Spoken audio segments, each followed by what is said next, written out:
예, 저희들이 지금 우리 지난주 오늘까지 뭐 배웠는가 하면 이제 본격적으로 예수님의 사역을 배웁니다. 이제 A부터 이제 이 책에서는 A부터 Z까지 해서 A가 뭐죠? 엔젤, B가 벌써 탄생, 이제 C가 카펜터, D가 더버가 그 비누 더버가 아니고 세례 더버, 그리고 E가 뭐죠? 에너미, F가 뭐죠? 팔로, 다음에 G 게스트, H가 뭐죠? 하우스 클리닝, 성전 정화, I 인터뷰, 제이콥 웰, 야곱의 어물, K 킨, 친척들, 예수님의 친척 가족들, JKL 로케이션 그러면 지금 어느 장소를 말합니까? 가버나움이 제일 중요한, 갈릴리가 제일 중요한 가버나움.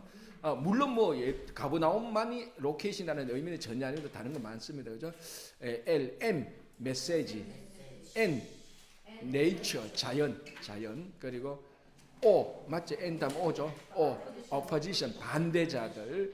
그러니까 잘 보시면 여기 지금 이 책에서 enemy도 있고 opposition도 있고, 그죠? 이만큼 예수님 사역을 반대하고 적대시했던 사람이 많다는 겁니다. 다음 O 다음에 P parable 비유. 예수님 그럼 또 비유 뺄 수가 없죠. 그리고 P Q question 질문, Q R revelation 계시, 예수님이 누군가를 드러내는 거, R S school 다음에 T 툼 무덤, STU, U upset 뒤집어 엎는 거, 그 다음에 V vision, W washing, 이거 예수님께서 제자들 발 씻는 거 washing, 그리고 X execution, X Y yes G는 자이온 시온, 그죠?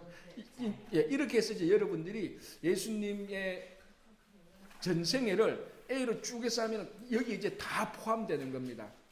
예를 들어서 여러분들이 그 전도하러 갈 때 예수님에 대해서 뭔가를 설명을 해야 되지 않습니까? 그러면 우왕좌왕 하는 거예요. 뭐에서부터 뭐 설명해야 될지 아는 건 많은데 이걸 이제 입으로 말을 못 하는 거죠. 우리 한국 사람들하고 미국 사람들하고 차이가 많은데, 제 생각이에요. 이게 완전 개인적인 생각이에요. 미국 사람들은 아는 거 없는데 말을 너무너무 잘해요.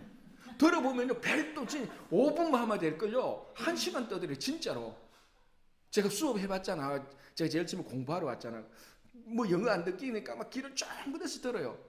다 들어보고 그거 한국말로 하면 3분 만에 끝나는 건데 막 얼마나 말을 잘하는지. 근데 우리는 이만큼 알고 있는데 말을 못해. 우리는 한 줄로 다 끝내. 한 줄로. 이것도 안 좋은 거죠. 그러니까 잘 표현할 수 있도록, 그러니까 아는 건 많은데 잘 표현할 수 있도록. 그러니까 이제 표현할 수 있는 방법이 A부터 이제 Z까지 해서 예수님에 대해서 한번 설명해 보십시오. 그럼 여러분 이 이야기 가지고 예수님께서 태어나신 천사들이 있었고 그 천사들 목자들 얘기하고, 그다음에 예수님의 탄생, 그다음 C 카펜터 예수님의 어린 시절, D 그리고 세례 받으시고, E 또 대적 사탄하고 그 40일 금식기도 하고 사탄한테 시험 받는 거, 이렇게 쭉 하면은 정말 예수 안 믿는 사람이 여러분 보고 야, 우리 시대에 모세가 낫다 이렇게 말할 수 있을 겁니다. 자, 이제 우리 어디 해야 되는가 하면요, 몇 페이지인가 하면 56페이지 할 차례입니다. 그죠? 우리 지난주에 성결 청결할 때 마지막까지 했습니다. 그죠? 55페이지 마지막까지 하고요. 성결 청결 약간 더 보겠습니다. 56페이지 제가 또 읽어가면서 할게요. 자, 유대 지도자들이 성전에 대한 예수님의 권위에 관해 표적을 요구했을 때 그분은 죽은 지 3일 만에 사흘 만에 부활을 처음으로 예언하셨다. 자, 이게 나중에 예수님께서 십자가에 달려 돌아가시기 전에 유대 지도자들한테 붙잡힐 때 예수님이 뭔가 이 죄를 규명해야 되잖아, 그죠? 죄를 규명해야 될 때 정인들이 막 나타나는데 그 죄를 규명할 때 누가 이 사람이 이런 죄가 있어라고 말할 때는 최소한 정인 2사람이 와서 그 죄에 대한 것에 일치를 해줘야 됩니다. 정인을 해줘야 됩니다. 자, 그때 처음에는 막 안 됐다가 나중에 예수님께서 걸리는 죄의 규명 가운데 하나가 뭡니까? 이 사람이 성전을 모독했다라고 말합니다. 그죠? 근데 이 유대인들한테 성전을 모독했다는 것은 자기들의 개인의 삶은, 개인적인 삶은 물론이고 이스라엘 백성 전체를 다 뒤집어 엎는 겁니다. 왜? 성전이 자기들의 삶이 중심이었거든. 그래서 우리가 우리 구약 시대 때 예루살렘 성전이 멸망했을 때, 자 그때 연도가 얼마나 그랬죠? 기원전 586년 또는 뭐 87년. 그때는 이스라엘 백성 역사에 있어서 가장 슬픈 날입니다. 가장 슬픈 날. 성전이 무너진 날. 그죠? 이제 그래서 나중에 포로되었다가 다시 와서 제일 먼저 한 게 성전을 다시 해버려. 그러니까 이 성전이 너무너무 중요한데 지금 예수님께서 헤롯 성전 그거 보고 이 성전을 헐라 그랬거든요. 그러니까 그걸 들었던 종교 지도자들은 그걸 글자 그대로 받아들였다면 엄청난 신성 모독이죠.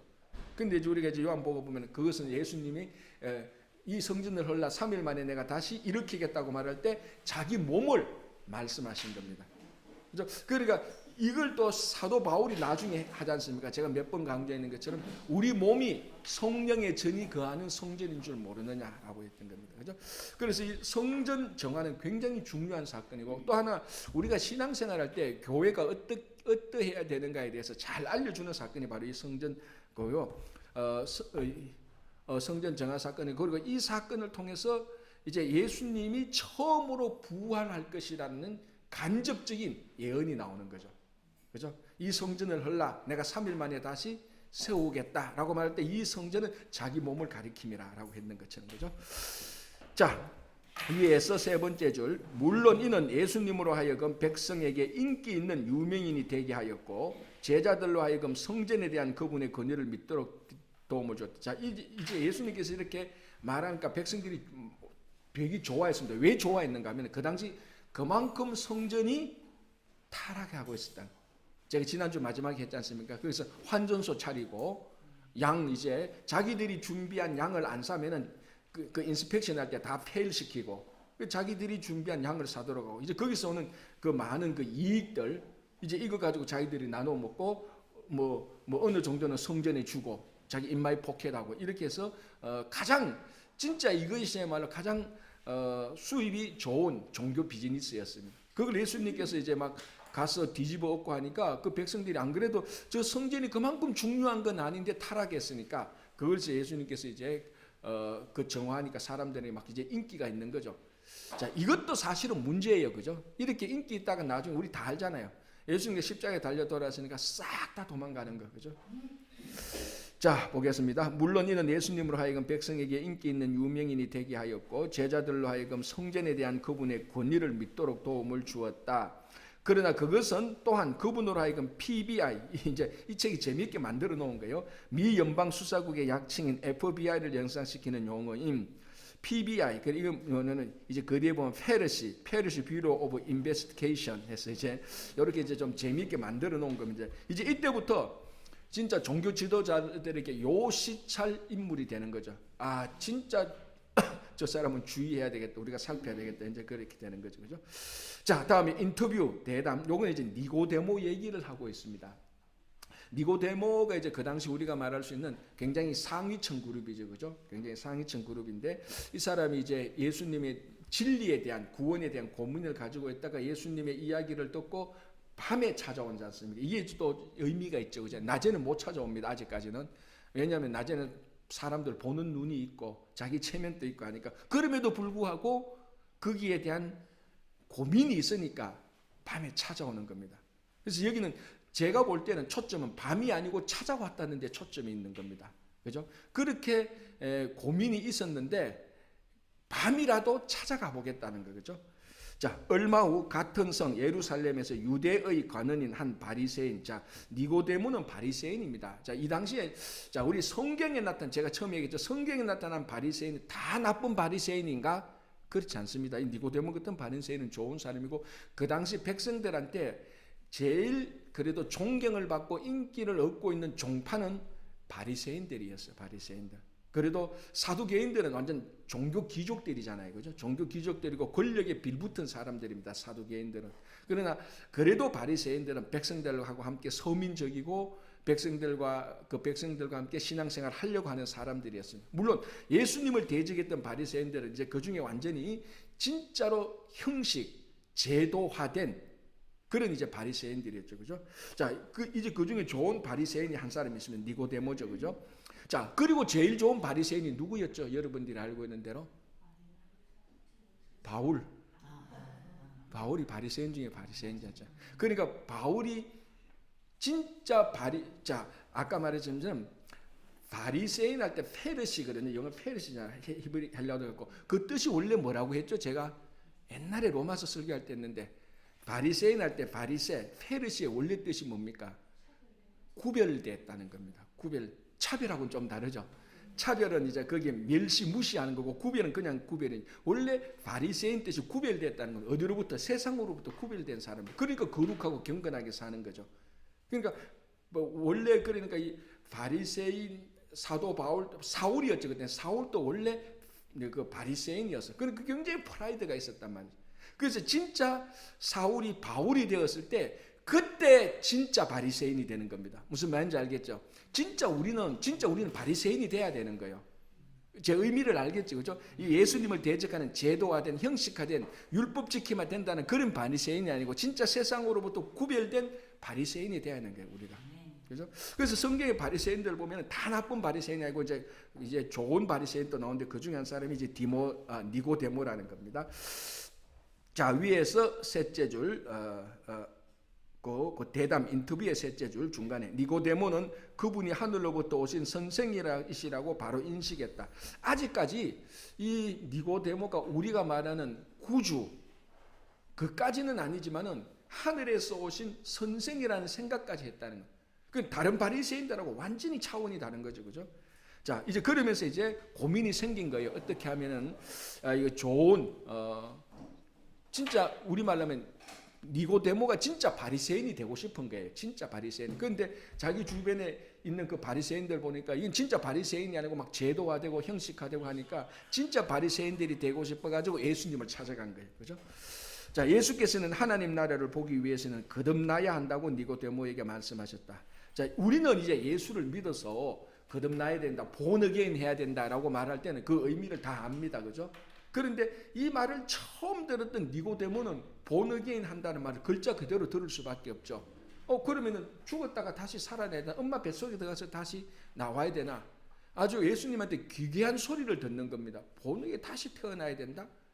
그러니까 아직까지 자, 왜 지금 이게 여러분 좀 이따가 보겠지만 신약 성경하고 구약 성경의 차이점이 뭐 연속성이 있지만 차이점이 많이 있는 것 중에 하나가 자, 율법의 핵심은 겉으로 드러나는 행위에 있습니다. 이거 장단점이 있어요. 장단점. 장점은 뭡니까? 어쩌나 행위가 일어나야 된다는 데서는 율법은 굉장히 장점이 있어요. 단점은 뭡니까? 속은 가려도 돼요. 그건 율법은 우리 마음 속이 어떤가는 하나도 지적하지 않습니다. 자, 그래서 예수님께서 이 땅에 오셔서 예수님은 그걸 지적하는 겁니다. 너희들 행위가 아무리 좋아도 속이 올바르지 않으면은 회칠한 무덤 같다 그랬습니다. 그죠? 그래서 자, 마태복음 산상수훈의 팔복의 첫 번째 복이 뭐죠? 그렇죠. 심령이라는 말입니다. 이 굉장히 중요한 거죠. 율법에 의하면은 심령이 중요하지 않아요. 자, 우리 법도 그렇잖아요. 우리 사회법, 형법, 민법 뭐 이런 것들 심령이 중요합니까? 속으로는 무슨 생각을 해도 하나도 법에 안 걸려요. 속으로는 아무리 좋은 생각하고 있어도 행동으로 잘못하면 그건 법에 다 걸려요. 그거하고 똑같은. 그러니까 구약의 율법은 장단점인데 장점은 뭔가 하면 어쨌거나 행위를 하도록 되어 있고 단점은 얼마든지 위선된 행위를 할 수 있다는 겁니다. 위선된 행위를. 그걸 예수님께서 오셔서 심령을 지적하는 겁니다. 위선된 행위를 하지 말라라고 말합니다.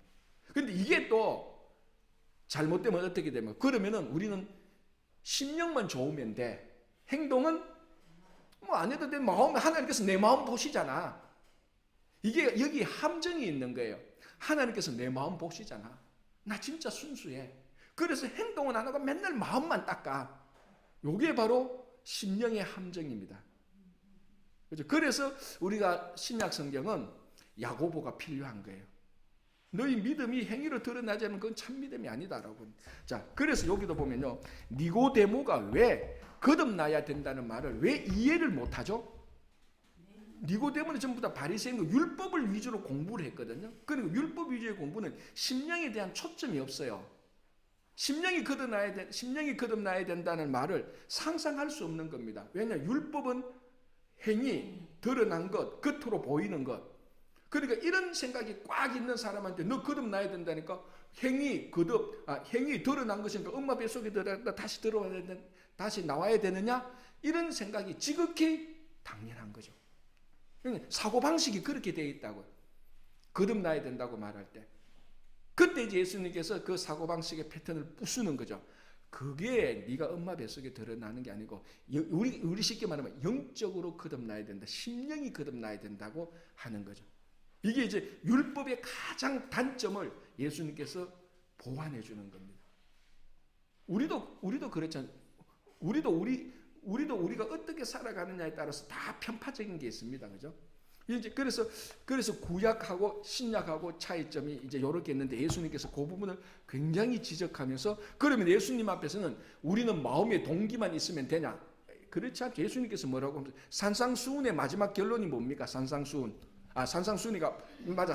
마태복음 5장 6장 7장에서 마지막 비유가 뭐예요? 산상수훈의 마지막 비유. 팔복 말고 산상수훈. 마태복음 5장 6장 7장 7장의 마지막 비유가 뭡니까? 모래 위에 지은 집과 반석 위에 지은 집. 그게 비유로 끝나요. 자, 모래 위에 지은 집은 뭐죠? 모래 위에 지은 집은 뭘 비유로 했죠? 말씀을 듣기만 하고 행함이 없는 것. 반석 위에 지은 집은 말씀을 듣고 행함이 있는 것.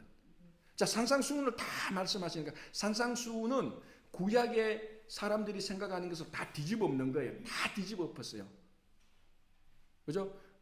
제가 첫 번째 말한 심령이 가난한 자는 복이 있나니 그거는 구약 시대에 선지자들이 그렇게 메시지를 한 건 아니에요. 예수님께서 그걸 다 뒤집어 엎은 것은 그러면 뒤집어 엎으니까 구약에 말하는 행함은 안 중요하게 보여져 버렸어.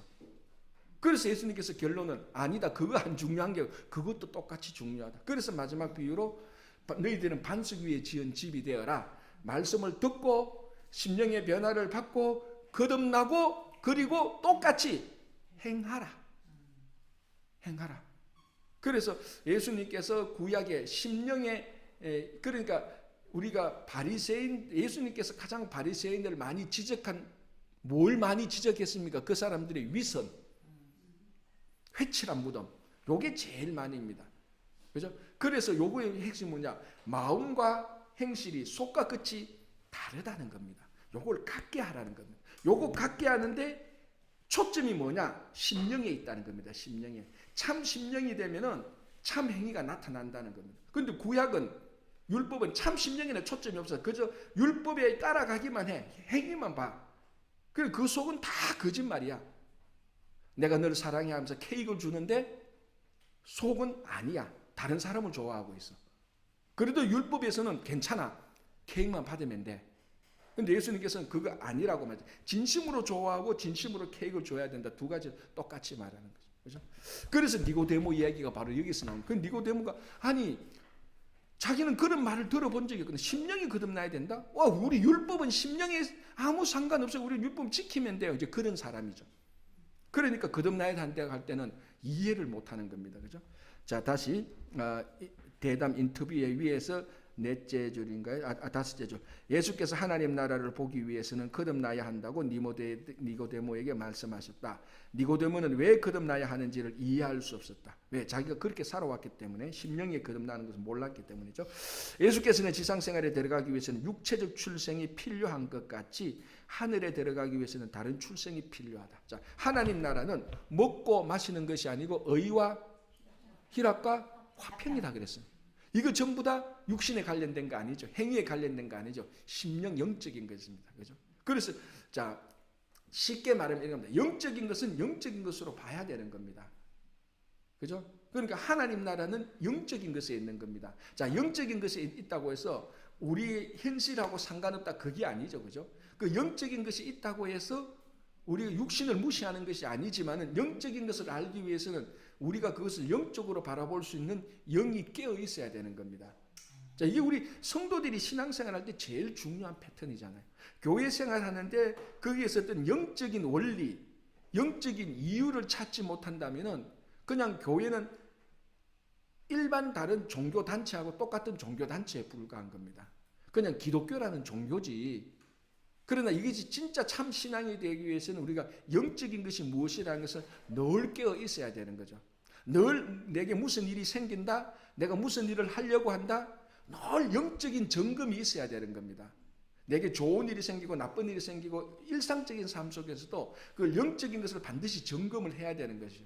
그리고 내 삶에 나가는 방향에서도 영적인 초점이 영적인 초점으로 볼 때 그게 옳은지 아닌지 항상 봐야 되는 겁니다. 성도들도 이 부분에 있어서 그렇다고 말을 하면서도 종교적으로 치우쳐지게 될 때 이게 이제 다 바리새인들과 이런 사람들입니다. 이제 거기에 차이가 있는 겁니다. 그렇죠?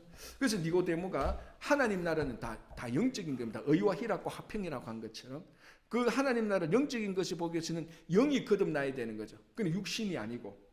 그러니까 이 니고데모하고 이 이야기는요, 사실은 오늘날 우리 믿는 자들하고 대화하고는 이 대화하고 너무너무 닮아 있는 것입니다. 자, 주변에 여러분들 되게 많이 보잖아요. 열심히 주님의 일을 봉사합니다.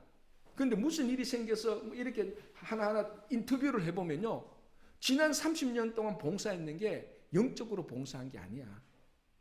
자기 만족과 자기 인정과 거기에 약간 고상한 종교적인 색칠을 더 해놓은 것이지 진짜 하나님과의 관계에서 봉사한 것이 아니라는 것이 주변에 많이 드러나잖아요. 많이 경험하잖아요. 봉사해보고 같이 목회하면서 같이 신앙생활하고 얘기해보면은 제가 청기를 누설 안 해서 그렇지. 청기를 누설하면은 진짜로 아니 어떨 때는 제가 깜짝 놀라요. 아니 그럼 당신이 이때까지 30년 봉사했는 게 뭐냐? 가만히 따져보면 자기 만족이에요. 자기 인정이고. 왜 사람 속에 좀 종교적인 고차원의 인정 욕구 부분이 다 있습니다. 거기 채워지면은 다른 좀 물질적으로 사회적으로 인정 안 받아도 이 채워지는 이 부분으로 그 좀 사회적으로 인정 안 받는 것을 메이크업 할 수가 있어요. 사람이 그래요, 원래. 이게 만물의 영장이니까. 그러나 이렇다고 해서 이게 하나님과의 영적 관계는 아니라는 거예요. 무슨 말씀인지 알지, 그죠? 이거하고는 또 다른 거예요. 그런데 사람들이 요거하고 하나님과의 영적 관계라고 자기가 자기 자신을 속이고 착각하는 거예요. 그럼 그 얘기를 해보면은 자기는 그것이 도저히 받아들이지를 못해. 목회자가 상담하는 사람이 무슨 말을 하는지를 몰라요.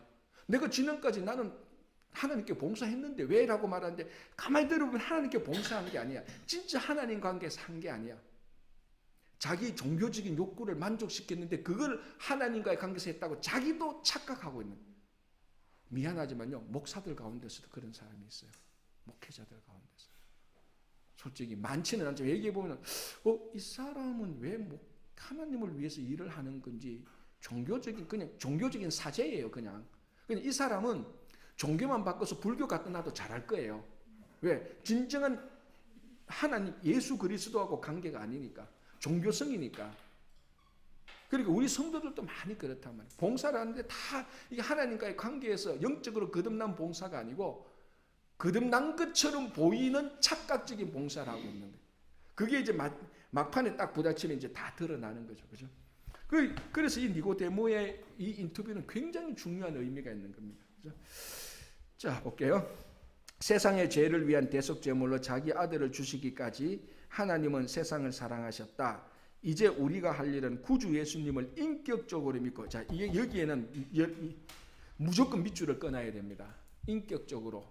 제가 구약 설교나 성경 공부나 새벽기도 할 때도 이 부분 나올 때마다 저는 멈춰서서 항상 강조합니다.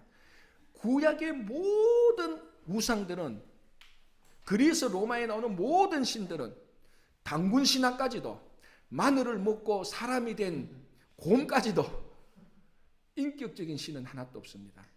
이게 핵심이에요, 여러분. 우리가 여호와 하나님을 믿고 예수 그리스도를 믿는, 제가 볼 때는 가장 중요한 다른 종교의 신들하고 가장 중요한 차이점은, 저는 이거라고 봅니다. 중요한 점은 한 몇 가지인데 그 중에 뺄 수 없는 게 인격적이라는 겁니다. 인격적인. 이건 너무너무 중요한 거예요. 그 인격적인 하나님을 만나면은 변화가 있는 거예요. 근데 인격적인 하나님을 안 만나니까 변화가 없는 거예요. 자기 만족은 있어요. 여러분, 이게 되게 중요하죠, 그죠? 내가 교회 생활을 하는데 자기 만족은 있어. 왜? 종교 생활 열심히 하니까. 내가 봉사 막 열심히 하니까 사람들이 알아주고, 그러니까 자기가 신앙생활 열심히 하는 것과 하나님을 바로 쓴 것 같은 착각에 빠져요. 근데 여호와 하나님을, 예수 그리스도를 인격적으로 딱 부닥치지 않았으니까 인격적인 변화가 없습니다. 자, 여러분 지금까지 살아오시면서 이분은 정말 내가 존경할 만한 인격을 가진 분이라는 분은 한두 번 만났을 겁니다. 그죠? 그 사람들 만나면 어떤 생각이 듭니까? 나도 이 사람처럼 이런 삶을 살고 싶다는 마음의 감동이 있습니다. 그러면 잘 살고 못 살고가 아니고, 사람이 어떻게 이런 인격을 가지고 있을 수 있지? 고상한 인격이구나라는 이런 부분이 있잖아요. 근데 여호와 하나님은 완전한 인격입니다. 완전히 완벽한 인격이요. 그 하나님을 안 만나니까 우리가 30년, 40년 믿고, 심지어 어떤 사람은 은사도 많아도 변화가 없어요. 변화가 없는 겁니다. 그거는 우리 요즘 새벽에 출애굽기 보는데 애굽의 우상 섬기는 거하고 전혀 다르지 않습니다. 전혀 다르죠. 즉 인격적인 하나님이 아니면 이 신 하나도 애굽의 여러 우상 가운데 하나의 신에 들어가는 신에 불과한 겁니다. 그래서 우리의 하나님은, 우리가 믿는 여호와 하나님, 우리 예수 그리스도는 인격적인 하나님입니다.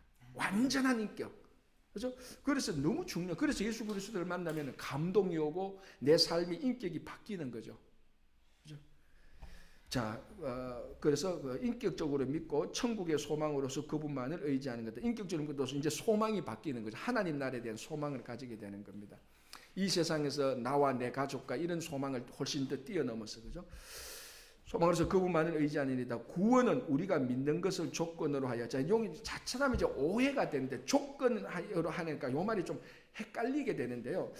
오해는 안 했으면 좋겠습니다. 자칫하면은 구원 믿는데도 우리가 구원 받는데 조건이 있네라고 이렇게 약간 오해할 수 있는 좀 번역인가 말 같아서 제가 좀 얘기하는데요. 구원은 하나님께서 우리를 베풀어 주신 그 보혈의 공로를 믿음으로 끝나는 거예요. 그죠? 자, 여기서 왜냐면 조건이라는 것이 뭐냐 하면은 내가 요런 거 채우면 되냐? 그런 식으로 받아들일까봐. 그런데 다행인 것은 요체가 우리가 믿는 것을 조건을 했기 때문에 틀린 말은 아니에요. 그럼 조건이라는 말이 제가 좀 약간 걸려서 조건이라는 말하면 오해할 수도 있겠다. 그래서 제가 설명을 하는 겁니다. 믿음을 통하여서, 그죠? 통하여 하나님께 값없이 우리에게 주시는 선물이다. 자, 그래서 우리가 왜 값없이는 우리가 예수 그리스도를 믿는데 우리가 페이하는 거 있나요? 하나도 없잖아요, 그죠? 자, 우리는 그분의 선물을 받아들여 인격적으로 소유해야 된다. 계속해서 여기서 인격적이란 말이죠. 그분의 선물을 받아 인격적으로 소유해야 된다. 그리스도를 구주로 영접하는 것은 죄로 인한 멸망을 피하는 것이고 하나님께서 우리에게 주시는 영원한 생명을 얻는 것이다. 자, 이제 또 이 영원한 생명이라는 것도 제가 다시 말씀드리지만은 죽어서 영원한 생명을 얻는 것은 당연하고 예수를 믿는 순간부터 지금부터 영원한 생명으로 사는 겁니다. 지금부터 사는 거예요. 그러면 목사님 영원한 생명 사는데 왜 죽어요? 라고 말하지만 이 죽음은 육신의 죽음으로서 영원한 생명 속에 있다가 그냥 영원한 생명의 패턴이 바뀌는 거예요. 그냥 우리는 예수 믿는 순간부터 영원한 생명으로 사는 거예요. 육신의 죽음이 주는 그거 죽었다 해서 하늘나라에서 영원히 사는 거. 쉽게 말하면 이렇게 보면 돼요. 영원한 생명, 예수 믿고 난 다음에 영원한 생명을 사는 것은 죽기 전에는 이 땅에서 영원한 생명을 사는 거예요. 죽고 난 다음에는 하늘나라에서 영원한 생명을 사는 거예요. 영원한 생명은 똑같아요. 그렇죠? 영원한 생명은 똑같아요. 자, 이걸 진짜로 우리한테 큰 도전이 되는 게 인간에게 있어서 가장 두려운 마지막은 결국 죽음 아닙니까? 그죠? 그래서 사도 바울이 고린도전서 15장에서 사망이 우리에게 왕노릇한다 그러는 사망이 왕노릇한. 그죠? 사망이 왕노릇하는 것은 왕은 우리를 다스리는 거 아닙니까? 자, 그러면 사망이 다스리지 않는 인간의 목숨이 어디 있습니까? 다 사망이 왕노릇하는 거예요, 우리한테. 결국 우리가 아프고 병들고 사업하다가 망하고 이 결국의 것은 사망입니다. 사망이 우리 모든 인간이 죽을 수밖에 사망은 모든 죄인들에게 왕노릇을 하고 있습니다. 근데 이것을 사망이 왕노릇하지 못하도록 하는 게 영원한 생명이죠. 우리는 영원한 생명 가지면서 사망이 우리한테 들어오지를 못하죠. 그러니까 예수 그리스도를 믿는 순간 진짜 사망이 우리에게 왕노릇을 못하게 하는 겁니다. 그러니까 이게 이것보다 더 가치 있는 교훈이 세상에 어디 있을까요? 그죠? 영원한 생명을 얻었다는 가치. 이게 이제 진시 황제가 이제 그 불로초 구하려고 하는 그 동기하고 마찬가지예요. 우리 예수 그리스도를 믿어서 영원한 생명을 얻는 겁니다. 그죠? 그래 그게 이것이 이제 한 사람 한 사람한테 확신이 될 때, 진짜 이게 믿어지게 될 때, 세상에서 말하고 있는 것이 좀 시시하게 보이는 거죠. 그죠? 그게 별로 그렇게 목숨 걸 만한 가치가 안 떨어지는 거죠. 그래서 가장 귀한 것을 발견하면은 그 전에 귀한 것이라고 생각했던 것이 시시하게 되는 겁니다. 그거하고 똑같은 거죠. 자, 이제 야곱의 우물 제의 보겠습니다. 야곱의 우물. 자, 예수께서는 유대를 떠나 제자들과 함께 북쪽을 여행하셨다. 자, 제가 지도를 한번 볼게요. 자, 가장 간단하게 한번 봅시다. 자, 일단 이렇게 딱 하면 이제 뭘 그리려는 거 아시죠? 요게 그렇죠, 지중해. 이제 이렇게 딱 하려면 딱 아시죠, 그죠? 이제 여기는 이제 뭐 애국, 그죠? 여기 이제 뭐 이렇게 보면 이제 홍해, 그죠? 홍해. 요거 이제 뭐 이렇게 읽으면 이거 뭐 나일, 여기 이제 홍해고, 그죠? 시내반야고 이제 여기 요단 동쪽, 요단 서쪽이고, 그죠? 자, 이쪽 지역을 자 이게 갈릴리, 그죠? 요단, 그죠? 여기 사해, 그죠? 자, 이쪽 지역은 무슨 지역? 갈릴리 지역. 이쪽 지역은 무슨 지역? 그렇죠, 사마리아. 이제 공부하니까 얘기가 되네. 이 효과가 대단한 거라니까요. 이 사마리아 지역, 그죠? 이쪽 지역이 유대. 지역으로만 지역. 유대 지역이죠, 유대 지역, 그죠? 자, 여기에 핵심 도시가 예루살렘, 베들레헴. 여기 핵심 도시가 갈릴리가 있으니까 가버나움, 그죠? 여기 사마리아 지역 핵심 도시가 수가. 여기에 야곱의 우물이 있는 거죠. 자, 예수님께서 오늘 지금 예수님께서 여기에 왔습니다. 예루살렘에 왔습니다. 왜 오셨죠? 유월절 지키려고 오십니다. 유월절 예루살렘에 와서 이제 유월절 왔습니다. 왔다가 이제 지켰으면 다시 갈릴리 가죠. 자, 여기도 중요한 도시가 있죠. 나사렛, 그죠? 나사렛.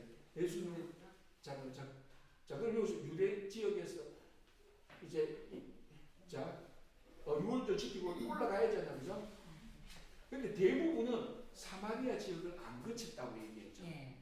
왜냐하면 이 지역은 혼혈, 그러니까 불경건한 지역으로 되어 있습니다. 왜 얘기했죠? 기원전 722년에 북이스라엘 망할 때 아수르가 이 지역을 의도적으로 아수르 남자들을 보내서 사마리아 여인과 다 결혼을 하게 만들어서 혼혈 지역으로 만든. 그래서 이 중간인데도 사람들이 다 이렇게 피해서 올라갔단 말이에요. 의도적으로. 우리 그런 지역 안 가. 그러니까 삥 둘러서 갔단 말이에요. 그런데 야곱의 우물 사건 보면 예수님께서 그냥 그대로 올라갑니다. 의도적으로 이 지역에서 사람을 만나는, 의도적으로 이쪽으로 올라가서 사마리아 수가에서 오늘 한 여인을 만나는. 이게 중요하죠. 예수님께서 의도적으로 이 지역을 들어갔다는 건 사마리아. 왜? 자, 그래서 나중에 예수님께서 뭐라는 겁니까? 사도행전 1장 8절. 오직 성령이 너희에게 임하시면 너희가 성령을 받고 예루살렘과 온 유대와 사마리아와 예루살렘과 온 유대와 사마리아와 땅끝까지. 그래서 예루살렘은 사마리아를 언급하는 겁니다. 갈릴리를 언급 아니에요. 유대 지역을, 이 지역을 언급, 사마리아는 지역을 언급하는 겁니다. 이 지역은 그러니까 이 지역하고 이쪽 지역과 얼마나 갈등이 있었는지 알죠. 그래서 예수님께서 그걸 하야하시기 위해서 이쪽으로 올라가서 중간 수가성에서 오늘 만나게 되는 겁니다. 자, 이제 지도를 아니까 여러분들이 훨씬 더 잘하게 됩니다. 자, 한번 보겠습니다. 야곱의 우물. 예수께서는 유대를 떠나 제자들과 함께 북쪽을 여행하셨다. 사마리아의 수가에 이르렀을 때, 원래는 수가에 안 가죠. 빙 둘러가니까, 그죠? 수가에 이르렀을 때 그분은 야곱의 우물이라고 불리는 곳에서 멈추셨다. 자, 야곱의 우물이라고 멈추는 곳에 멈췄다. 이 야곱의 우물의 전성은 무슨 전성입니까? 우리 구약에 나오는 야곱 사건 있지 않습니까? 그죠? 우물 사건. 그죠? 이제 거기서부터 나오는 전성인데 실제로 야곱이 이 우물에서 했는지 아닌지는 몰라요. 그는 자기들이 가지고 온 전성이에요. 자, 예루살렘에서. 자, 근데 중요한 거는 우물이라는 사건은 중요합니다. 우물은 그 커뮤니티에서, 이때도 커뮤니티에서 가장 중요한 장소입니다. 옛날에 여러분 다 그런 기억이 있죠. 빨래터에 가면은 수도 하나 있고 아니면 뭐 물 나오는데 거기서 빨래하는 것처럼. 그래서 동네 아줌마들 다 모여가지고 이제 뭐 젓가락 얘기하고 누구 바람 났네 얘기부터 시작해가지고 뭐 누구 넷째 애들 뭐 길 잃어버렸다 그런 얘기 다 하는 데가 바로 우물이에요. 그러니까 여기서는 온갖 소문이 다 여기가 아니땡 굴뚝에 연기 나는 곳입니다. 자, 그런데 이 여인은 알잖아요. 전에 남자가 5명 있습니다. 그러니까 이 여인은 사람들이 있을 때 못 오는 거예요. 그죠? 자, 이 여인이 이제 나타나는 거죠.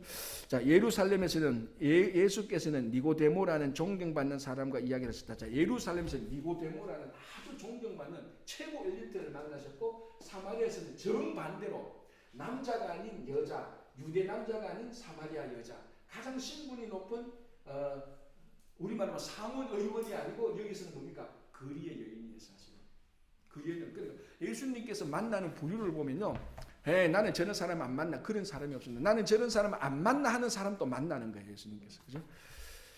자, 니고데모나 존경하는 사람과 이야기를 나누셨다. 그런데 이제 그분은 비천한 사마리아 여자를 우물가에서 만나셨다. 그분은 물질적 물에 대한 그녀의 필요를 이용하셔서 영적 갈증을 없애줄 생명수를 그에게 쏟으셨다. 자, 니고데모 만나는 것이나 이 사마리아 여자 만나는 것이나 핵심은 같죠. 영적 갈등을 해소하는 것 아닙니까? 핵심은 같습니다. 니고데모에게 거듭남을 말하는 것하고 똑같이 이 여자에게 진짜 생명수가 무엇인지, 영원한 생명수가 누군지 예수 그리스도인 걸 가르쳐 주는 겁니다. 그렇죠?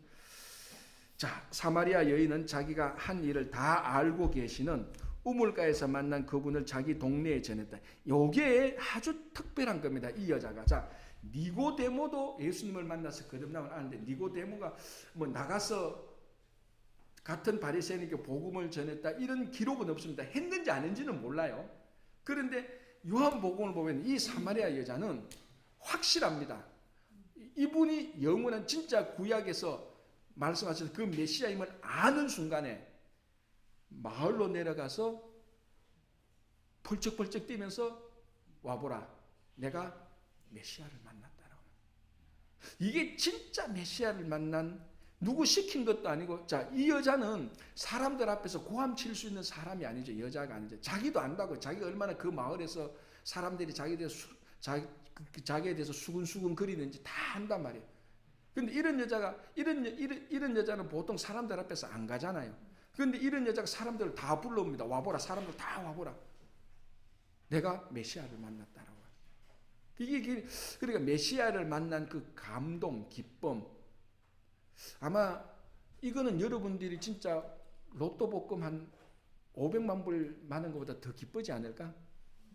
둘 다 모르죠. 메시아를 만난 기쁨도 모르겠고 500만 불 만난 기쁨도 모르겠고, 그죠? 사실 그래서 우리가 이 메시아를 진짜 만났을 때, 아 진짜 내가 거듭나는구나, 진짜 내가 구원을 받는구나는 그 감격이 일어날 때 세상의 것은 별로 그렇게 안 중요하게 보일 겁니다. 그렇다고 해서 그걸 무시하라는 것은 아니고, 그죠? 자, 계속 볼게요.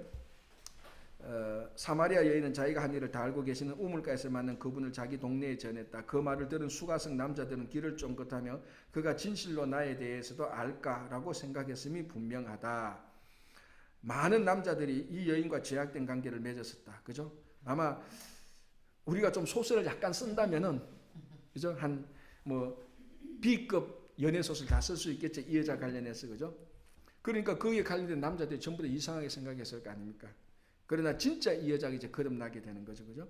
자, 여인의 증거와 예수님의 교훈으로 말미암아 많은 사마리아인들이 그분을 믿었다. 수가성을 구원하시고자 그곳에 이르렀을 때 그분은 가장 존경받는 사람들로부터 시작해서 누구? 니고데모, 그죠? 시작해서 그들의 영향력이 아래로 흘러가게끔 하지 않으셨다. 그분은 동네에서 가장 나쁜 여인으로 시작하여 그녀의 급격히 변한 생활이 나머지 사람들에게 전해지게 하셨다. 예수께서 그러한 사람도 구원하셨다면 소망은 누구에게나 있다라는 겁니다. 그렇죠?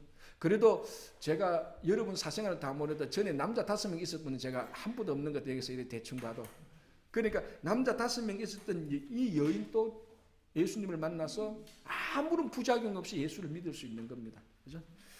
자, 이제 H-I-J, 다음 K, kin 같습니다. 자, 페이지를 넘겨서 59페이지, 페이지는 5번 장벽을 제거하고, 자, 선택시대, 이제 선택시대로 가는 겁니다. 누가복음 6장 12절에서 9장 62절까지인데요. 예수 그리스도에 관해서 선택할 수 있는 것에서는 두 가지가 있을 뿐이다. 그분은 천국에서가 아니면 지옥에서 오신 분이다. 만일 그분의 능력이 천국에서 왔다면 우리는 우리의 주로서 그분께 복종해야 된다. 그렇죠? 쉽게 말했습니다. 예수님이 메시아냐 아니냐 요겁니다. 요거 선택입니다. 메시아라고 하면은 당연히 선택해야 되는 거고, 아니라면은 당연히 선택할 이유가, 당연히 복종해야 될 이유가 없는 거죠. 자, 그러면 여러분들은 예수님에 대해서 순종하고 있는지 안 하고 있는지, 그것만 보면은 내가 예수님을 메시아로 보는지 안 보는지 딱 결정되어지는 거죠. 그죠? 자, 그 밑에서 셋째 줄 보겠습니다. 예수께서는 사람들이 자신에 대해 중립으로 남아있게 하시지 않는다. 중립은 어떻게 보면 제일 편합니다. 기회를 봐서 이쪽으로 갈 수도 있고 이쪽으로 갈 수도 있고, 그죠? 회색지대라고 말해요. 제일 편하지만은 여러분 참 이게요, 여러분 참 듣기 불편할 수 있지만 진리는 절대로 편하지 않습니다. 절대로 진리는 편하지 않습니다. 그러나 진리 안에 들어가면은 진짜 자유함과 다른 차원의 평안함을 얻게 되는 거죠. 그러니까 진리는 때로는 불편해요. 그러나 진리 안에 들어가고 진리하고 함께 살면은 거기는 세상이 알지 못하는 기쁨이 따로 있는 거죠. 자유와 기쁨이 있는 겁니다. 그죠? 자, 예수께서는 사람들이 자신에 대해 중립으로 남아있게 하시지 않는다. 그분께서는 헌신을 요청하시면서 각 사람은 가부간의 결정을 해야 한다. 목수의 주장은 그분에 대한 어떤 선택이 있는 것을 요구한다. 자, 이제 K 보겠습니다. K는 kin, K-I-N. 예수님의 가족과 친지들을 하는 건데, 이게 그 유명한 나사렛 사건입니다.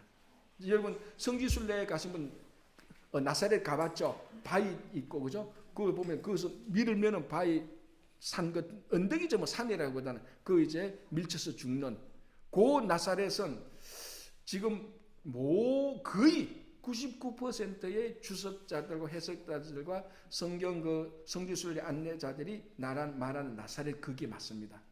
그러니까 여러분 우리가 성지순례 가면은 뭐가 좋은가 하면은 확실히 갈릴리는 예수님께서 거기 계셨던 곳입니다.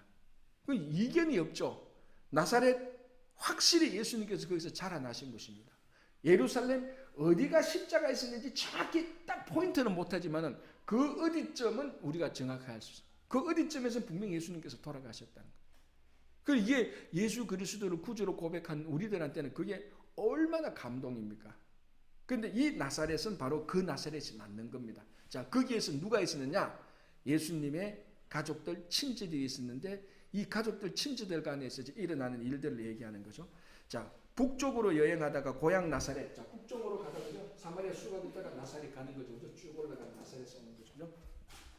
제 이르시자 예수께서는 친족 혹은 친척들에게 자신을 메시아로서 공식적으로 드러낸다. 요한복음 4장 43절 45절. 자, 그런데 어머니 마리아는 처음부터 잉태했을 때부터 예수에 대한 생각은 사람들하고 달랐습니다. 그죠? 그는 본인이 잉태할 때 천사가 나타나서 너가 아기를 가질 것이라고 말할 때 그게 아기를 가진다는 것은 확실히 믿었습니다. 뭐에 대해서 질문을 했습니까? How? 어떻게 가질 것입니까? 그걸 질문했어요. 자, 그런데 사가랴 똑같이 천사가 나타나잖아요. 그죠? 제사장 사가랴에게 나타났는데 사가랴는 안 믿었어요. 뭘 안 믿었어요? 사가랴는 자기 와이프가 잉태한다는 사실 자체를 안 믿었어요. 마리아는 잉태될 거라는 것을 믿었어요. 그 믿음이 대단한 거죠. 그래서 지금 가톨릭은 성모 마리아라고 말합니다. 대신 마리아가 질문은 하죠.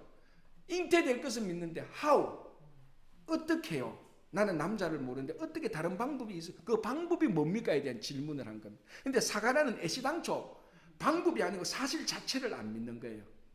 그 차이가 이제 믿음의 차이인 거죠. 그죠? 그래서 우리가 한 발자국 더 나가면은 how에 대한 것도 하나님께서 하시는, 그래서 하나님께서 성령으로 잉태하게 하시는 거죠. 그래서 그 잉태에서부터 마리아는 자기가 잉태해서 낳은 아들이지만 이 아이가 메시아라는 것을 계속해서 주시해서 보고 있었죠. 계속해서. 그죠? 자, 인간적, 자, 그런데 참고로, 그런데 이 이야기를 예수님의 동생한테 얘기했을 때 동생이 믿었을까요? 다른 사람은 다 믿어요. 가족은 안 믿어요. 다른 사람은 다 믿어. 우리 가족, 우리 형이 그렇다고. 내가 형 오줌 누는 거 다 봤는데, 형하고 내하고 벗고 옛날에 그 가서 다 갈릴리에서, 우리말로 요단강에서 다 물놀이 했는데, 무슨 메시아야? 너무 친한 게 문제예요. 그래서 선지자가 고향에서 인정받을 수 없고 배척받을 수 없다는, 그게 인간의 심리를 말하는 것입니다. 그렇죠? 자, 인간적으로 어머니 마리아는 그분을 믿었지만 형제 자매들은 그렇지 않았던 것 같다. 인간적으로 나는 그 상황을 이해할 수 있다. 절대적으로 완전하신 분과 함께 살고 싶어하는 사람이 어디 있겠는가, 그죠? 사실 우리도 여러분들의 가족이 메시아라 그러면 좋겠습니까? 아니면은 그때부터 부담스럽겠습니까? 그때부터 못 살죠. 어떻게 살겠어? 메시아하고 사는데. 뭐 밥을 먹어도 이게 이래 먹어야 될지, 기도도 1분 해야 될지 2분 해야 될지 막 헷갈릴 거라고. 메시아가 있는데. 그러니까 이게 자기 형이 메시아라는 생각을 할 수가 없는 거죠. 그런데 마리아가 그 얘기를 한들 우리 엄마가 드디어 미치기 시작했다. 그래 말할 것밖에 안 되죠. 이게 말이 안 되는 겁니다.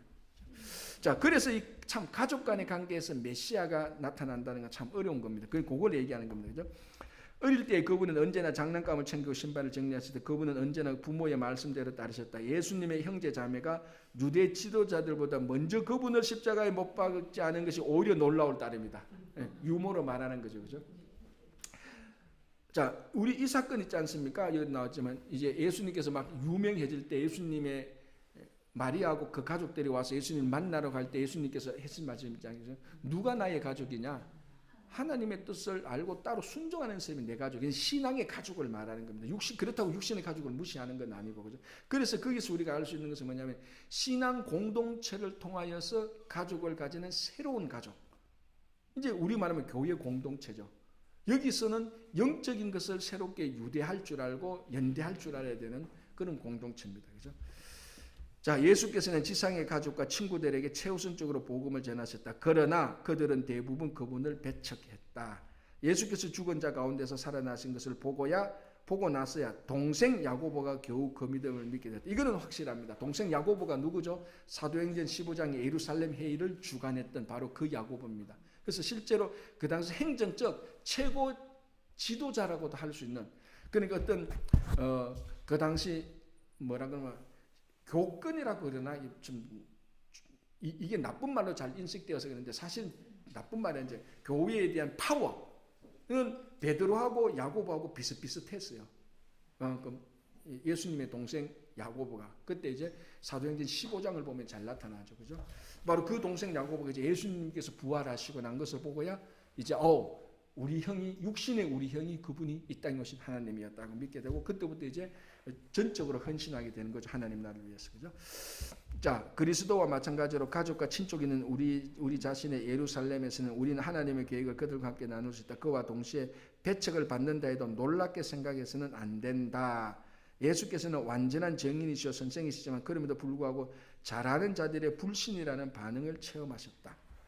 자, 그러니까 이걸 보면 뭘 알 수 있습니까? 아까 제가 A, B, C, D, E, F 갈 때 이 enemy 사탄하고 그런 나중에 사탄이 대적하는 건 나중에 오포지션 할 때 예수님의 반대자들, 또 가보면 친척들 가족 안에서도 예수님을 배척하는, 그리고 나사렛에서도 예수님을 배척해서 밀어서 죽이려고 했지 않습니까? 그죠? 그때 예수님께서 그 사람들 틈 사이로 싹 빠져나오는, 그죠? 그래서 여러분 우리가 신앙생활 할 때 반대가 들어오고 사람들의 배척이 들어오는 것을 이상히 여길 필요가 없습니다. 아까 제가 말씀드린 것처럼 진리는 항상 세상적으로 보면 불편할 때가 참 많아요. 편하지 않을 때가 많습니다. 그래서 예수께서 나사렛 해당에서 자신을 구주로 주장하시자 사람들은 그분을 죽이려고 했습니다. 자, 이게 여러분 한번 보십시오. 이게 얼마나 그냥 네가 뭘 그래 무시했다는 걸 하고 죽이려고 했다는 것은 완전히 다르잖아요. 그래서 실제로 죽이려고 했고 죽이려는 액션을 취했어요. 이름 몰아갔단 말이에요. 나사렛에서 밀어줘.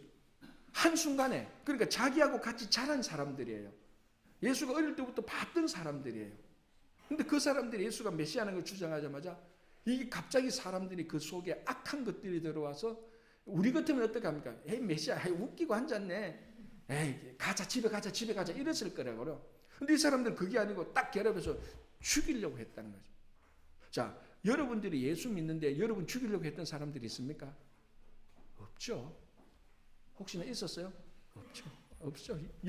여러분들이 한국, 미국에서 살면서 예수 믿는 것 때문에 죽이려고 했던 친척과 가족들은 없었을 거예요. 물론 옛날에 너 집 나가라고 막 핍박받은 사람들 많이 있었을 거예요. 가끔 옛날에. 요즘은 뭐 이제 그런 사람들도 많이 없지만 그죠. 그래서 이 가족으로부터 핍박을 받고 동족으로부터 핍박을 받고 제자들로부터 배신당하고 사탄으로부터 대적받는 게 예수님의 인생이었어요. 그러니까 우리가 신앙생활할 때 이런 일들이 우리한테 닥치는 것을 절대로 이상하게 생각해서는 안 된다는, 이게 있어야 되는 겁니다. 그래서 가끔 이제 처음 예수 믿는 사람들이 저한테 이제 이런 식으로 질문을 할 때 참 대답하기가 애매해요. 왜냐하면 믿음이 아직 약하니까. 이 자칫 대답했다가는 어떤 결론이 나옵니까? 그럼 나 예수 안 믿지 뭐. 이런 결론이 나갈까봐 참 조심스럽게 상담을 했는데, 그래도 여러분들은 어느 정도 예수 믿으니까, 그러니까 가장 가까운 친척으로부터 배신이 일어나죠. 동족으로부터 배신이 일어나죠. 종교 지도자들로부터 배신이 일어나죠. 그리고 사탄으로부터 대적이 일어나는 겁니다. 그럼 지금 여러분 어느 단계에서 여러분들이 혹시 어렵고 힘든 일을 경험하고 있는지 한번 생각해 보시기 바랍니다. 그죠? 그러니까 우리가 신앙생활 진리를 따라갈 때 늘 이런 시련이 있다는 것을 염두에 두고, 그러나 우리가 예수 그리스도 안에 있을 때 이런 시련이 단 한 번도 우리를 파괴하지 않는다는 겁니다. 그게 중요한 것입니다. 자, 그것 좀 보겠습니다. 로케이션. 이제 이게 중요한 이제 가버나움 얘기를 하려고 하는 거죠. 가버나움은 향후 3년 동안 예수님의 사역을 위한 거점이 되었다. 그분은 아마 베드로의 집을 숙소로 삼으셨을 것이다. 왜냐하면 베드로 집이 지금 알려진 바에 의하면 가버나움에 있었고 갈릴리 바로 그 갈릴리 호숫가에 면해서 있었던 것입니다. 그죠? 몇 번에 걸쳐 예루살렘에 잠시 다녀오기도 하셨지만 예수님의 공적 사역은 대부분 갈릴리 지역에 집중됐다. 예루살렘에서 예수님께서 돌아가서 일주일 마지막 일주일 사역하시고 돌아가시면 대부분의 사역은 쪽 갈릴리에서 다 일어나는 겁니다. 그죠? 그 핵심 거점 장소가 가버나움이었다는 겁니다. 자, 복음서에 기록된 예수님의 비유나 이적의 거의 10중 8구는 가버나움을 거점으로 갈릴리에서 이루어지셨다. 상징들을 해석하는 열쇠를 살펴보기 전에 먼저 다음 페이지에 있는 갈릴리에서의 예수님의 위대한 사역들을 식별해보라. 보통 사람들에게 예수님의 인기가 극적으로 높아져 가자 바리새인들의 적대도 극심해져 그들은 그분을 정죄할 증거와 핑계거리를 구하게 되었다. 가버나움으로의 이동과 유명한 산상수훈 사이에 예수께서는 8가지 이적을 행하셨다. 가버나움에 오셔서 산상수훈 그 사이에, 그러니까 시간대별로 보면 8가지 이적을 행하셨는데, 이제 그 발생 순서대로 한번 보겠습니다. 첫 번째, 한 신하의 아들이 예수님의 첫 번째 이적이 일어났던 가나에서 나음을 받았다. 여기 이제 요한복음에만 기록된 거죠. 다 이적입니다. 다음에 예수의 지시대로 했을 때 고기가 잡히자 베드로와 3명의 동료의 어부는 예수님의 발 아래 엎드려 주여 나를 떠나소서 나는 죄인입니다. 요 말을 베드로가 하죠. 그죠? 딱 보니까 한순간에 그 앞 예수님 앞에 딱 섰을 때 뭔가 모를 자기의 그 죄됨이 드러나는 거죠. 그죠? 그처럼 주여 나를 떠나서 난 죄인이로소이다 하고 말했다. 베드로처럼 예수님께 가까이 가면 갈수록 우리도 자신의 거룩지 못함을 점점 더 깨닫게 된다. 하지만 우리는 베드로에게 그러셨던 것처럼 예수께서 무서워 말라고 하시는 말씀을 들을 수 있다. 두 번째, 세 번째는 가버나움 해당에서 예수께서는 귀신 들린 사람으로부터 귀신을 쫓아내셨다. 귀신의 말은 그가 예수님을 알고 있었음을 보여준다. 이게 이제 야고보서 2장에서도 이렇게 말하죠. 나사렛 예수여, 우리가 당신과 무슨 상관이 있나이까? 우리를 멸하러 왔나이까? 나는 당신 누군지 아니 거룩한 자이다. 귀신들도 예수에 대해서 안다. 하지만 그분이 아는 것과 그분을 믿는 것은 전혀 다른 문제다. 여기 중요하죠. 아는 것하고 믿는 것 다른.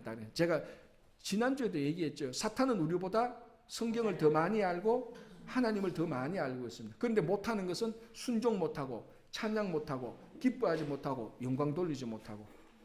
그러니까 많이 안다고 해서, 저도 그 전에 성경에 대해서 신학을 전공한 사람만큼 많이 아는 사람들 가끔 만나요. 그런데 그거는 그냥 미안합니다. 제가 표현을 좀 이렇게 말해 지식 나부랭이에 불과한 거예요.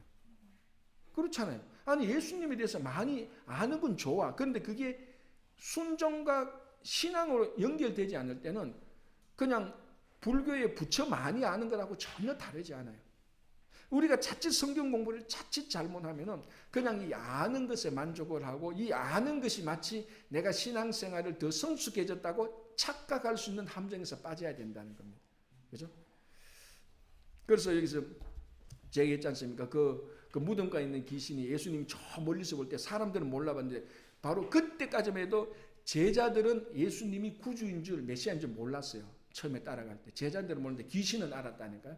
귀신은 첫눈에 알아봤다는 거예요. 저분이 하나님의 아들이라는 것을 알아본. 첫눈에 알아봤는데 3년간 따라다닌 이 제자들은 그때까지 성령 받기 전에는 몰랐어요. 제자들. 그러니까 많이 안다고 해서 잘 믿는다는 것은 일치하지는 않는다. 그럼에도 불구하고 우리들은 믿는 자들은 예수님에 대해서 많이 알면 알수록 좋은 거죠. 정확히 알고 깊이 알는 거죠. 자, 다음에 무슨 베드로 장모와 그 외 많은 사람들이 질병을 낳았다. 그래서 이제 베드로가 결혼했다는 증거가 이제 베드로 장모의 질병, 열병이죠, 열병 그죠? 열병이 예수님께서 고쳐 주시는 사건.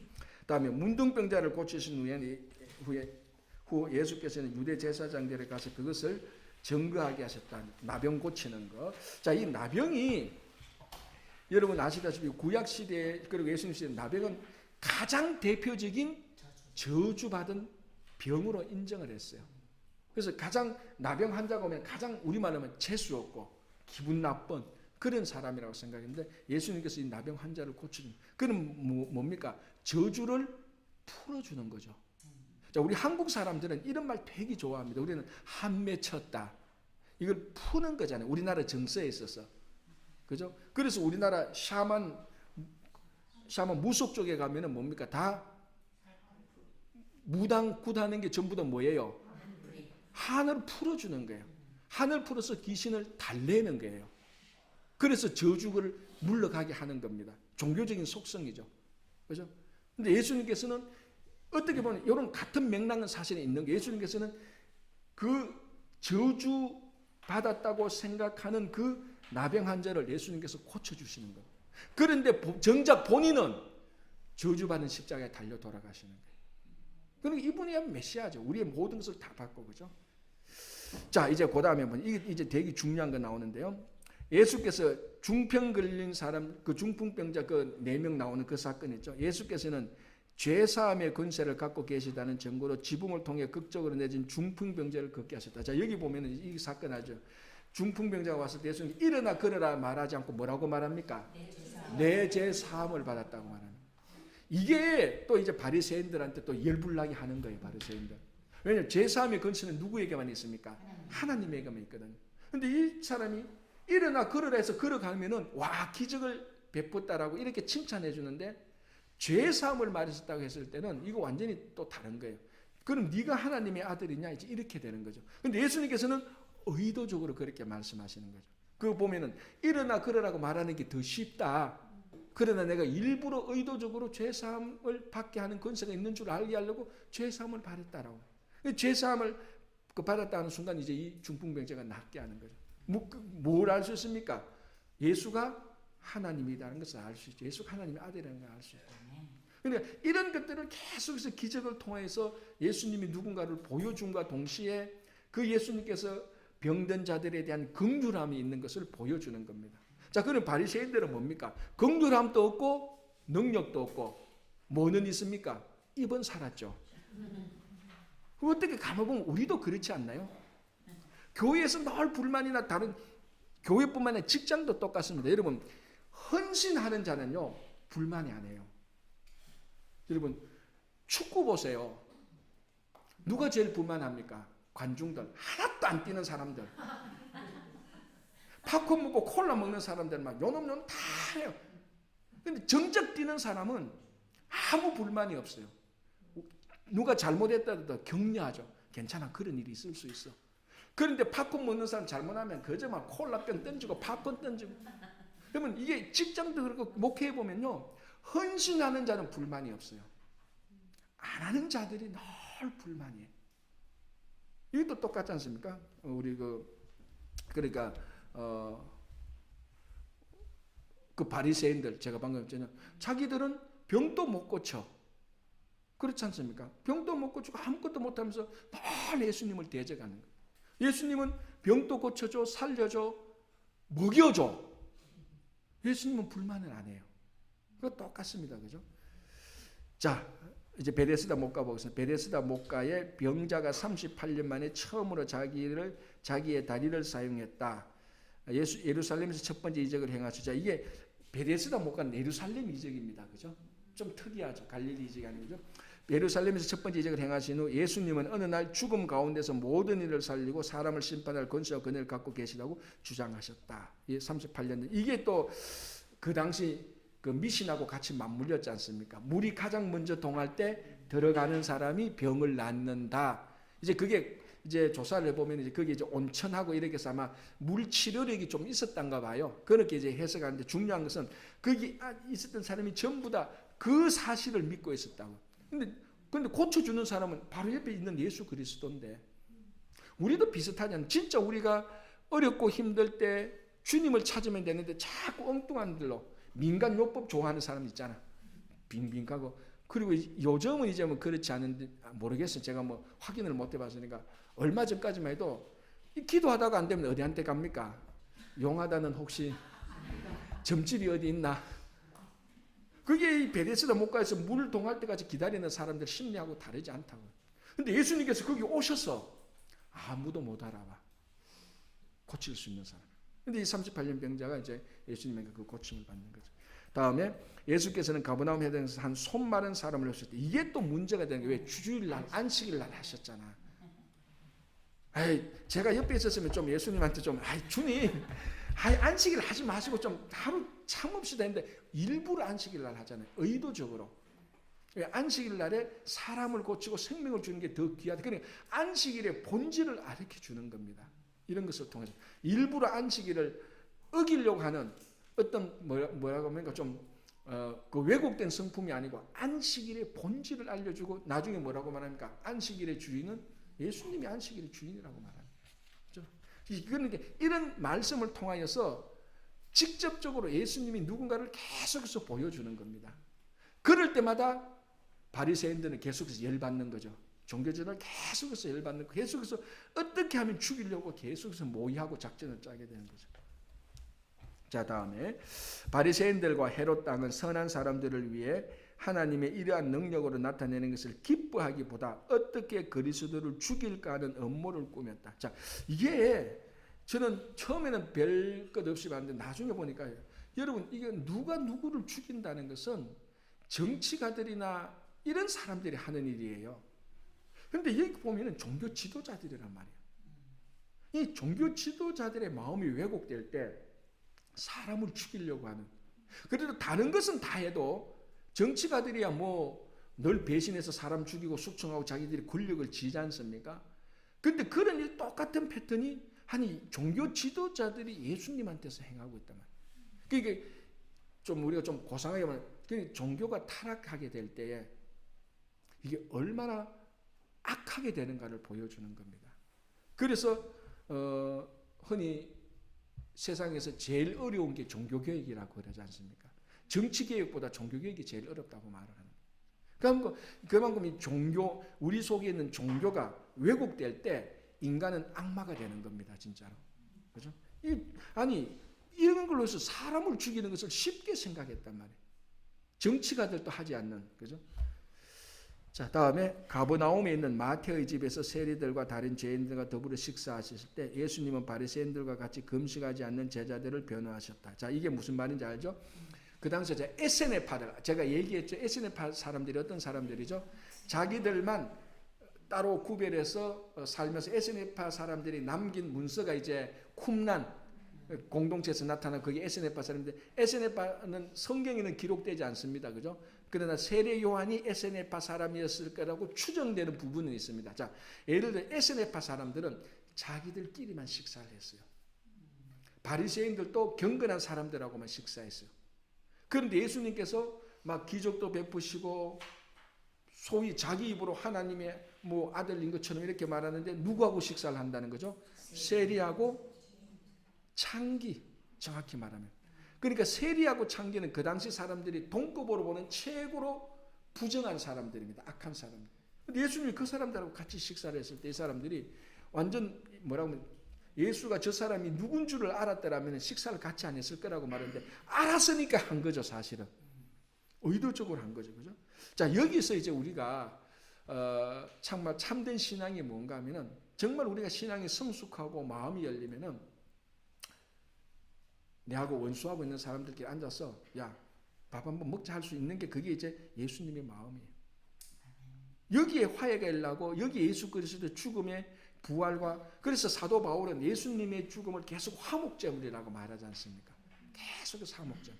예수 그리스도 죽으심을 말하면 화목이 일어났다. 하나님과 우리 사이에 화목이 일어났다. 원수 사이 우리는 하나님의 원수였으니 사람과 사람 사이에 화목이 일어났다고. 거기에 이제 그 드러난 표징이 바로 이런 겁니다. 세리와 죄인들하고 같이 식사를 하는 거. 그러니까 이게 바리새인들이 그걸 받아들이지 못하는 겁니다. 그 사람들은. 그래서 그런 것도 있고요. 또 예수님 제자들이 금식하지 않는 거 보고 바리새인들이 이제 지적하지 않습니까? 왜 바리새인들 자기들은 일주일에 2번씩 금식하거든. 자, 일주일에 2번 금식하는 걸 여러분 나쁘게 볼 이유가 없습니다. 우리가 안 하니까 뭐 굳이 그렇게 해야 됩니까? 이렇게 말하지. 일주일에 하나님을 숨기기 위해서 하나님 앞에 올바르게 서서 일주일에 2번 금식하는 건 정말 그거는 경건한 능력이에요. 그런데 이게 하나님과의 관계에서 자기 하나님과의 관계에서 경건으로 성화되면은 진짜 좋은 건데 이게 이제 자꾸 다른 사람들한테 비교하고 너는 왜 나는 이렇게 하는데 너는 왜 안 해? 이렇게 될 때 경건의 능력이 다 사라지는 거죠.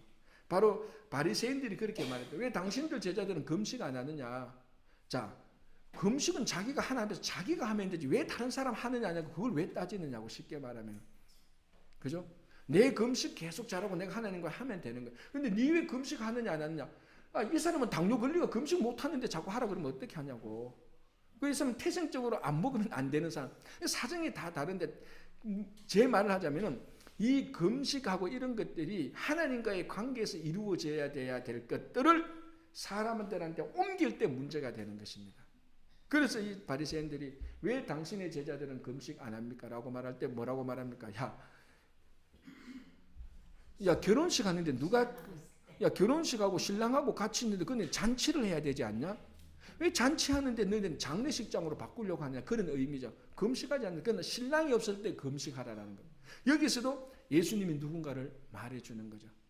그러니까 지금 막 그 결혼식하고 기쁘고 즐거운데 나 금식합니다 라고 하면 이 사람 하나 때문에 분위기 다 망치는 거죠. 그것처럼 그래서 이 금식하는 것들 통해서 또 예수님한테 또 이 바리새인들이 왜 또 금식 안 하냐 했다가 또 한 대 또 맞고 또 물러가는 거죠. 그죠? 그런 것들 하는 겁니다. 자, 메시지 보겠습니다. 이게 이제 가장 위대한 인류 역사적으로 가장 위대한 메시지 뭐가 나옵니까? 산상수훈이 나오는 겁니다. 이 산상수훈은 지금까지 이렇게 위대한 메시지를 전했던 인류 역사의 메시지는 하나도 없습니다. 자, 예수께서는 산상수훈이라고 불리는 설교를 듣도록 가버나움 부근의 갈릴리 바닷가에서 제자들을 모셨. 자, 이게 산상수훈의 청중들은 누구였을까요? 제자들이에요. 제자들. 한번 읽어보세요. 예전에 제자들을 따로 불러서. 자, 그래서 어떤 사람들 그 제자들이나 듣는 거지 내 같은 사람은 안 듣습니다. 이렇게 핑계 삼아서 말하는 사람들 있어요. 자, 일단은 제자들을 불러서 그렇다면은 그 제자들한테 하는 것이라고 해서 우리는 들을 필요가 없느냐? 우리가 예수님의 제자들 아닙니까? 그죠? 그러니까 여기는 이제 성숙한 면이 분명히 드러나 있는 겁니다. 그죠? 자, 제자들을 모셨다. 이 유명한 메시지에서 주기도문 나오죠. 황금률 나오죠. 그리고 팔복이 나오죠. 뭐 우리가 말하는 가장 중요한 메시지가 이 산상수훈에 다 들어가 있는 겁니다. 사랑, 혼인, 기도, 구제, 용서에 대한 예수님의 급진적인 교훈을 하는. 자, 여기서 이제 급진적인 교훈이라고 말하는데 이게 나쁜 의미로 좌파 급진 이런 게 아닙니다. 참된 신앙에 의해서 가장 순수하게 들어가는 겁니다. 그죠? 알려면 이 구절을 읽어라. 예수께서는 요점을 분명히 전달하시기 위해서 유머를 사용하시기도 하셨다. 하루살이는 조심스럽게 걸려내고 약대는 삼키는 사람을 상상해버리죠. 좀 유머스러운 표현이죠. 다른 사람의 눈 속에 있는 티는 보고 자기 눈 속에 있는 들보는 깨닫지 못하는 것을 상상해버려. 이게 유머지만은 실제 상황이에요. 자기 눈에 있는 들보는 안 보고 희한하게 남의 눈에 있는 티는 잘 봐요. 그죠? 사실 자기 눈에 있는 들보 어마어마한 걸 먼저 봐야 되잖아요. 그죠? 자, 다음에 보겠습니다. 위대한 교사께서는 자신의 제자들을 위해서 높은 표준을 설정했었다. 그래서 산상수훈의 1차 청중은 제자들입니다. 더 성숙하기 위한, 그죠? 자, 모세 율법을 세부적으로 지키고 있던 서기관들이나 바리새인들의 의보다도 그들의 의가 더 나아야 한다고 그분은 말씀하셨죠. 자, 이게 실제로 엄청난 도전입니다.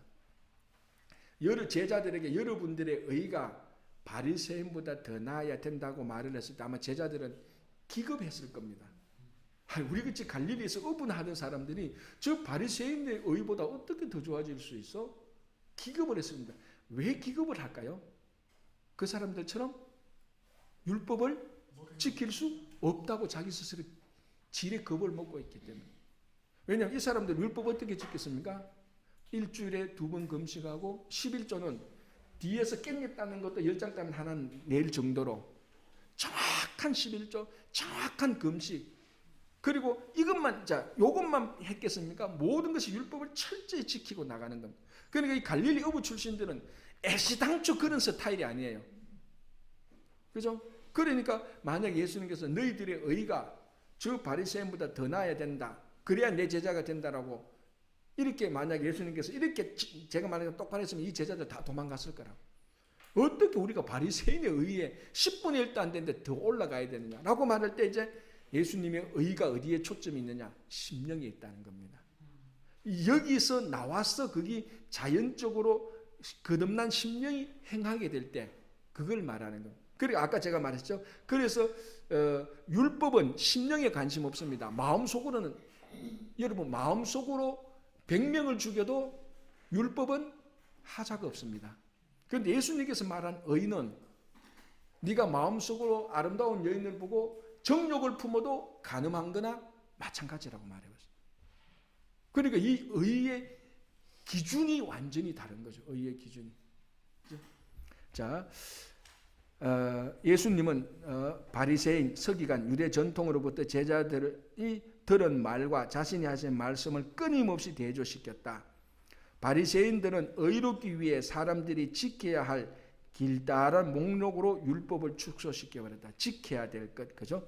그러나 이거하고 똑같습니다. 여러분, 가장 쉽게 말하면요, 여러분들이 한 사람을 위해서, A라는 사람을 위해서, 이 사람을 위해서 그 지켜야 될 것 30가지를 쭉 적어놨다고 생각해요. 30가지 지키기 어렵잖아요, 그죠? 이게 율법으로서 의를 이루는 방식입니다. 그러니까 예수님께서 의를 이루는 방식은 어떻습니까? 이 한 사람을 사랑하면 되는 거예요. 이 한 사람을 사랑하면은 30가지만 하겠습니까? 100가지도 다 하죠. 우리말로 하면은 하늘의 별도 따다 줄 거 아닙니까? 요 차원이 다른 거예요. 그래서 심령이 가난한 사람이라고 말했습니다. 그러니까 항목을 요거 지켜라, 요거 지켜라 아니고 그걸 지킬 수 있는 근본적으로 사람을 거듭나게 만드는 겁니다. 그러면은 내가 진짜 한 사람을 사랑하면은 말하지 않아도 내가 진짜 이 사람을 사랑하면은 그런 뭐 사랑하는 사람에서 뭐 해야 될 리스트 같은 게 필요가 없죠. 말 안 해도 그거보다 리스트를 적은 것보다 훨씬 더 많이 누가 적은 리스트보다 더 많이 기쁨으로 해줄 수 있으니까 그게 이제 우리가 의를 지켜나가는 방식이라는 겁니다. 그죠? 그래서 이제 심령이 가난한 자는 이제 그런 식으로 예수님께서 말씀하신 거죠.